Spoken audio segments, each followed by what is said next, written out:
G'day, I'm Paul. Now, this car behind me is one that you guys have been asking a lot about. It's the all-new Lexus NX, and finally we've got our hands on one. And I think this is probably the pick of the bunch. It's the one that a lot of you have particularly been asking about. This spec right here is the Lexus NX 350h F Sport all-wheel drive with Enhancement Pack 2. A little bit of a mouthful. This is priced at a little under $85,000. If that's too expensive, the whole range kicks off at a little over 60 grand. This competes with things like the BMW X3, the Mercedes-Benz GLC, and the Audi Q5. So that gives you an idea of exactly how big it is. Today we're going to do a detailed review of this car. So if you do want to skip ahead to other parts of the review, you can use the time codes on the screen, or if you're on YouTube, scroll down and use the chapters below. And if you haven't done so already, subscribe to our channel, press the bell icon, because that's going to tell you every single time we drive one of these. So let's talk design. You've got 8 external colours to pick from. All but black and red are $1,750.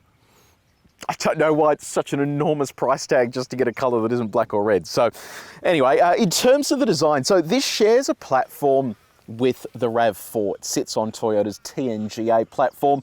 So beneath the skin, it is effectively a Rav4. It is slightly bigger than a Rav4, but they've completely changed the design. And we talk about big grills and BMW owning that segment, but have a look at the size of this thing. I can't even reach the other end of that. It sort of starts all the way down there, comes all the way around here. So it is a whopper of a grill. But the strange thing is, where the big grille looks kind of strange on a BMW, it actually looks very normal here and fits into place. I don't know whether it's the placement of the number plate or the logo. Yeah, not entirely sure what it is, but I'm not totally offended by this. So lots of cooling there for the hybrid drivetrain. In fact, that sort of middle section there is a little bit blocked off, so you really only have cooling in that top and bottom sections. You've got a radar behind this logo just here. You've got a camera there for the front camera, a little bit of piano black garnish down the bottom, and then also this brushed aluminium. Sorry the car's so dirty, it absolutely bucketed down this morning, and the gravel road we have to drive down to get here meant that the car was filthy. Over here you've got a tri-beam LED headlight. It is an adaptive beam. You also have an LED indicator and LED daytime running light. Headlight washer just there as well that pops out to clean that, which will be useful for today. And down here you've got a little bit more cooling for the side there with a cornering light and also an LED fog light. Whip around to the side. Now down here you've got a set of 20-inch alloy wheels. I quite like this design. It's got like a bit of a matte finish to it, but it is still a little glossy, and decent profile there on the tyre. Now this particular car, the F Sport, comes with adaptive damping, so I'll be keen to see how this performs on the road. The Rav4 rides really nicely, so I'm hoping this is the same story, and with the addition of adaptive damping it might just give us a little bit more comfort out there on the road. A little bit of protection there on your wheel arch, an F Sport badge so you know what you're driving. You've got a camera in here, an indicator built into there, and then a little bit of a chrome finish with piano black along the top there. This particular spec comes with the enhancement pack, which adds the big sunroof that goes sort of all the way back here, and then you have these piano black roof rails. You've got privacy glass, and I'm going to call out something interesting, the door handles. So they look like the door handles that you just pull like any other car, but when you put your finger behind there, there's actually a little button. You pull that button and then it electronically releases that door latch. So it's a really clever system, and while it looks like a regular door handle, there's actually a little bit of a smart technology behind it there, and I'll run you through why that exists a little later on. Come around to the back of the car. Now I like what they've done at the back here. So big LED strip along the top there. It then blends in with these LED tail lights. So that's a full LED cluster there. I think it just looks really nice and smart, and it rounds out the back of this car. Up the top there, you've got a shark fin aerial and then a spoiler here. I reckon they missed a trick putting this under here. They could have easily tucked that under so you don't actually have that in the way of things. Buried just behind here is a tiny little camera. This allows you to use your digital mirror looking out the back. We have seen in Land Rover products, for example, they fit the camera up there, but Lexus has chosen to put it there behind the glass. Kind of smart when you consider that the wiper will clean it to prevent it from getting dirty. Lexus lettering along the top there, and then the specification, and then all-wheel drive there. Got a little bit of that brushed aluminium down the bottom there, and then a diffuser section as well. So I'm a fan of this design. I think it's a really smart looking car, and at the moment, if you're faced with a 12-month wait for a Rav4, this could be a good alternative. Yes, it is significantly more expensive, but let me know what you reckon in the comments section below. Is it a good looking vehicle, and would you go for this over a Rav4? I understand there's a big price difference there, but is it enough to actually convince you to move away from a Rav4 into something a little bit more premium? So we are inside the Lexus NX. So before I go through all of this, let's have a look at the key first. So here it is. So you have lock, unlock, boot, panic, little Lexus thing down the bottom there. You've also got a bit of metal on the side as well, and then a Lexus logo. It's a proximity sensing key, so you leave that in your pocket. Then once you're inside and ready to rumble, you just hit the power button. You can see it's heard me say Lexus and it's waiting for me to actually give it a command. So I'm going to avoid saying that so it doesn't annoy us. There we go. Now, what about the design? I think they have absolutely nailed this. Have a look at how high-tech all this looks. That screen is enormous, and they've really gone to the effort here. I mentioned earlier that this shares a platform with the Rav4, but you would never ever know by sitting here. It looks totally different to the Rav4. So it has the Lexus premium touches, so all of this stuff is soft touch.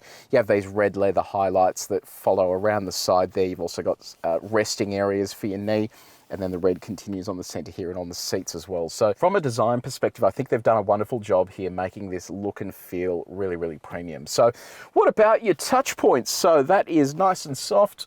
Soft on the door as well. How soft are our touch points? Well, we've got our durometer. We've tested the main surfaces in this cabin. If you want to see how this car compares to others that we've tested before, have a look at the link in the description. Build quality.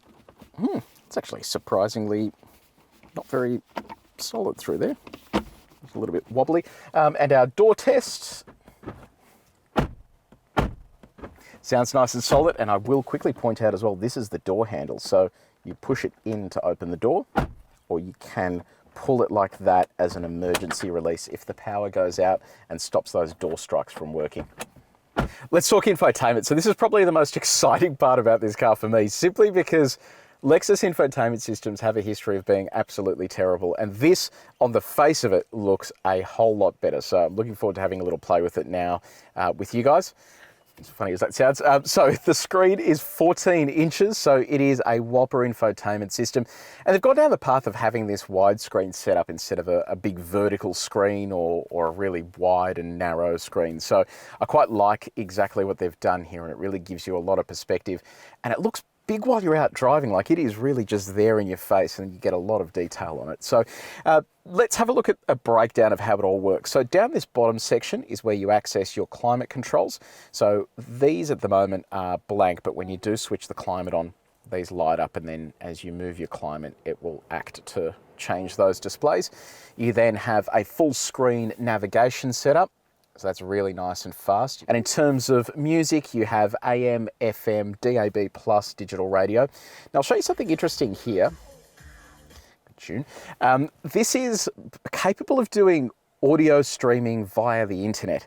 So this is a connected vehicle, and I'll run you through the connected services in a second, but the audio streaming via the internet means you can play whatever track you want. I also love the fact here on DAB radio as well that you can skip backwards and forwards if you've got a cool track or you've missed something on the news that's playing through DAB. You can skip backwards to then figure out exactly what was going on. So I love that setup, and I think that's a really clever thing. I haven't seen that on any other cars before. I want to run you through the audio as well. This, as part of Enhancement Pack 2, includes a 17-speaker Mark Levinson sound system, and it is a really good sound system with a lot of speakers. So yeah, if you do enjoy your music, that's probably something you want to go for.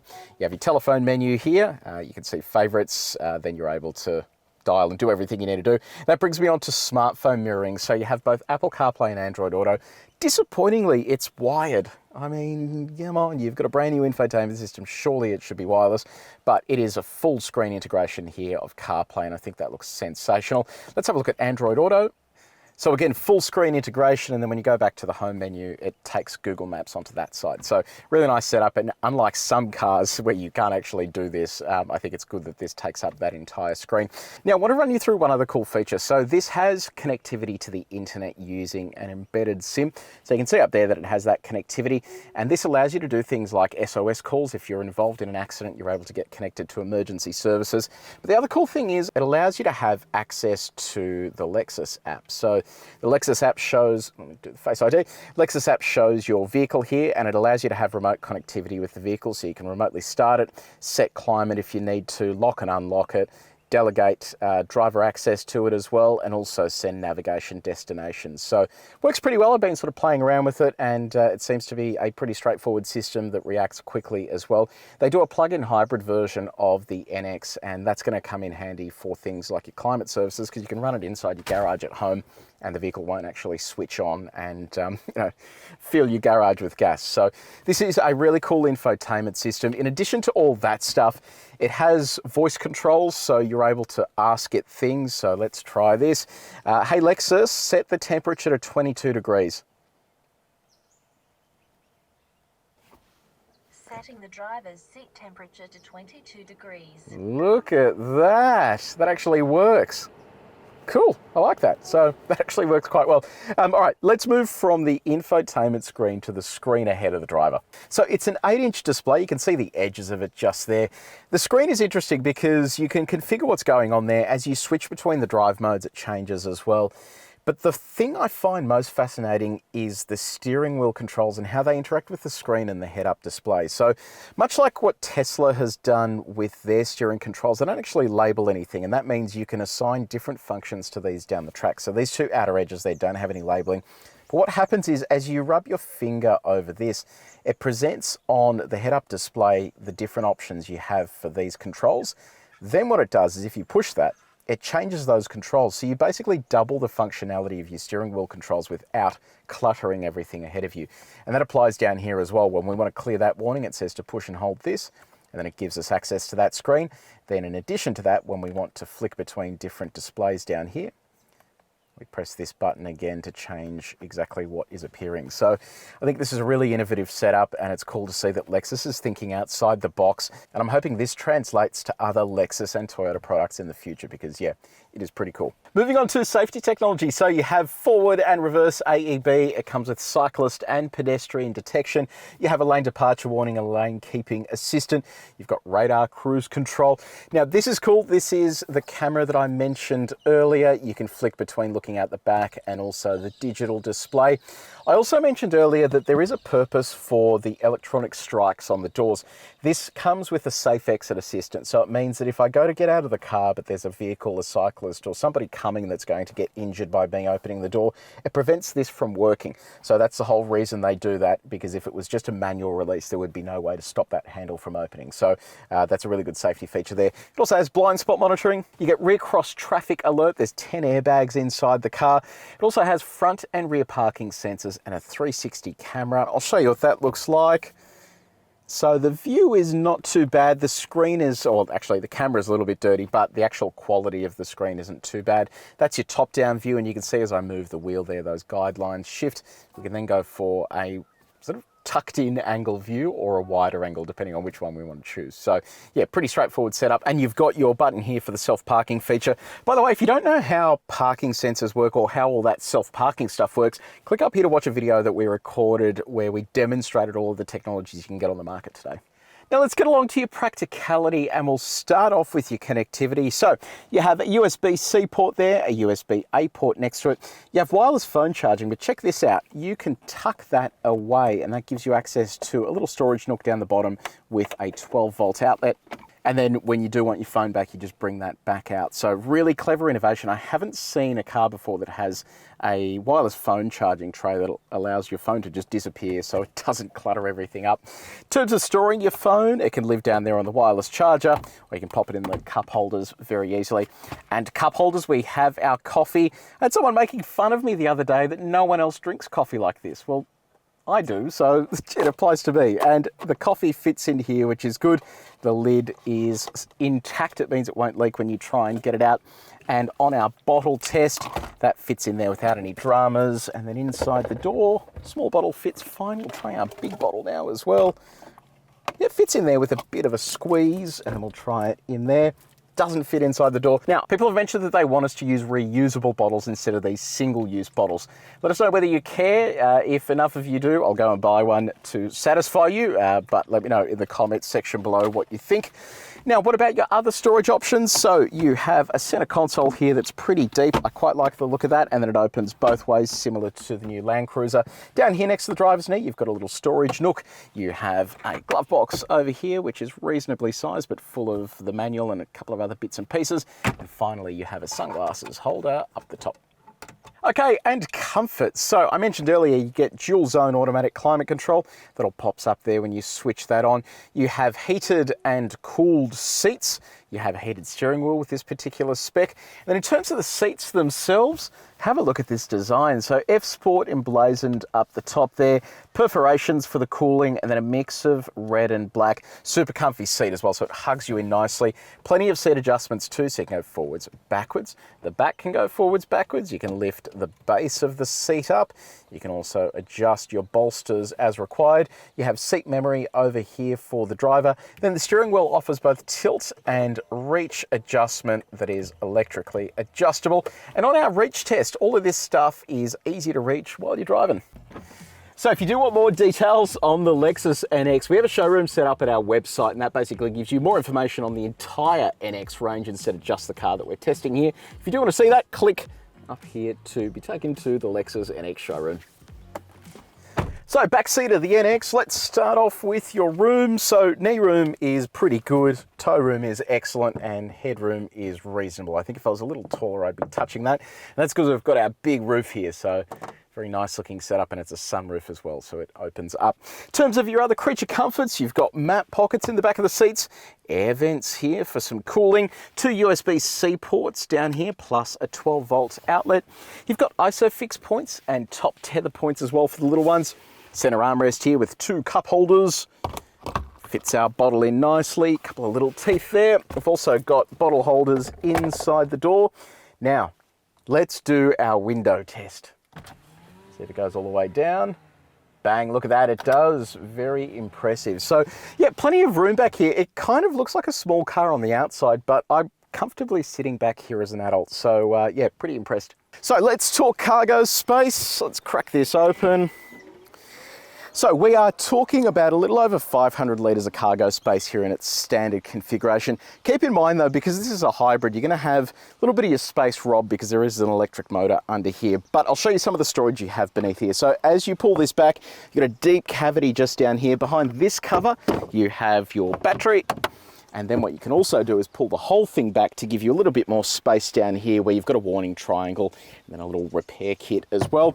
You've got a little net off to the side there, hooks as well, and a 12-volt outlet. So it is actually a pretty decent sized boot when you look at it from that regard. I'll get rid of this to show you what the space is like when you expand it a little bit. Folds out of the way. I'll show you what it's like with our bags in just before we drop the seats. Look at that, our suitcase is back, so you can see there what it looks like. Medium-sized suitcase. And then we will drop that second row. There it is. So with the second row dropped, you have a little over 1,100 litres of cargo space. So we hit the road in the NX. Now powering this is an interesting combo. So you have an internal combustion engine that's naturally aspirated, and then you have electric motors on the front and rear axle. Now the internal combustion engine, it's a 2.5 litre 4-cylinder petrol engine. It alone makes 140 kilowatts of power and just under 250 Newton meters of torque. But the electric components then add to that. So they add 179 kilowatts of power and almost 400 Newton meters of torque. Now you might be wondering, how does all of that work? Well, you can't really combine all of this stuff together because you reach peaks at different parts of the rev band. So with an internal combustion engine, typically you reach your power peak right at the end. Your torque peak can be early or late depending on what type of engine it is. But with electric, it's all instant in terms of the torque that you're hitting. So it really does depend on how you want to measure it. But what does it feel like behind the wheel? That's probably the most important part. When you're wafting along like this, it is just in full electric mode. So you can see the little EV symbol there. With light throttle applications, it stays in electric mode and then pulls along nicely, but then it will kick the internal combustion engine on when it needs to or when the battery is low, and you can see the battery readout down the bottom. When you do punch it, you get that full complement of the internal combustion engine and the electric drivetrain as well. And the fascinating thing here is that It all feels really nice and progressive. It's just like Toyota's other hybrid products where you never feel like it doesn't know what it's doing. It's never overly intrusive. It's always assisting you and doing exactly what you think it should be doing. Even when it comes to slowing down, you can apply brake pressure. It will go into charging mode, like you can see on the screen there. It'll charge the batteries with regen, and then you can come to a full halt until the mechanical brakes take over, and then the car comes to a complete stop. So yeah, I really like this combination, and the drivetrain is great. It's all sent through a CVT. CVT, in my opinion, is the best way to do a hybrid because you have linear acceleration. It doesn't feel like it's changing gears constantly. And in this instance, when you do nail it, you just get a whole bunch of noise there because the CVT is just doing what it can to keep everything moving at its peak. Now, fuel economy. Now, this is the interesting part. Obviously, being a hybrid, it should be pretty good. Lexus claims a combined figure of 5 litres per 100 Ks. We are currently sitting on 6.8. So it is above that number. This car has been predominantly doing city driving before it came out here, so it probably is going to be a little bit better with a few more Ks under its belt, but it's still a really good figure when you consider this is the size of, you know, an Audi Q5 and it is using such a small amount of fuel. Lexus claims a 0 to 100 time of 7.7 seconds. This is how it went up against our stopwatch.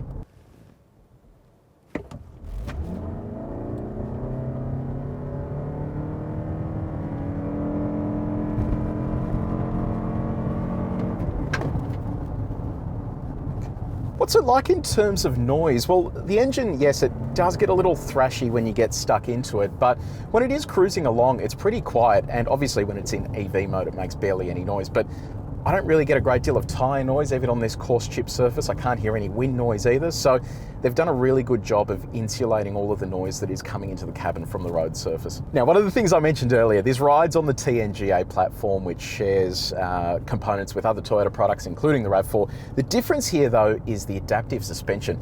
Look, I thought the RAV4 rode really nicely. This takes it to another level. It is incredibly smooth and just great to drive here behind the wheel, even on a country road where you do get these sections here where you have to pop off the road for a second. It is really nice and smooth. And then when you progress through the drive modes, it gets firmer as that adaptive damping kicks in and starts making everything a little more aggressive, including the steering wheel. So yeah, I think they've done a great job here with the tuning, and it really feels like it is suited to Australia's varying road conditions. Now, how sporty is the F Sport? Let's put it into Sport Plus. Throw it through our corner. See how it feels. It's actually pretty good. It feels engaging, you know what I mean? It's got that punch from the hybrid drivetrain, so you're getting the electric kick in the back. Sits nice and flat as well, and you get a bit of feel through the steering as well. It actually feels like a sporty Lexus, which is cool. Even though it does share all of those components with the RAV4, it doesn't actually feel anything like a RAV4, which is good news. Now, what about your visibility? So down the front there, it's great. I can kind of see the edges of the bonnet. The wing mirrors are huge. I've got blind spot monitors built into them. Visibility out the back is good. So you've got this digital mirror that gives me good visibility out the rear, but then when you flick it on, you get that digital image. And look, it takes a little bit of time to get used to, but I actually quite like that setup. It's very clear and it helps me in terms of being able to see everything around me. Let's talk low speed maneuvers. So turning circle of 11.6 meters, and the steering is really light at low speeds. You've also got that active park assistant here with this particular spec, and that means that it'll be able to get you in and out of parks kind of hands-free. You don't need to sort of do too much. It will take care of the whole process.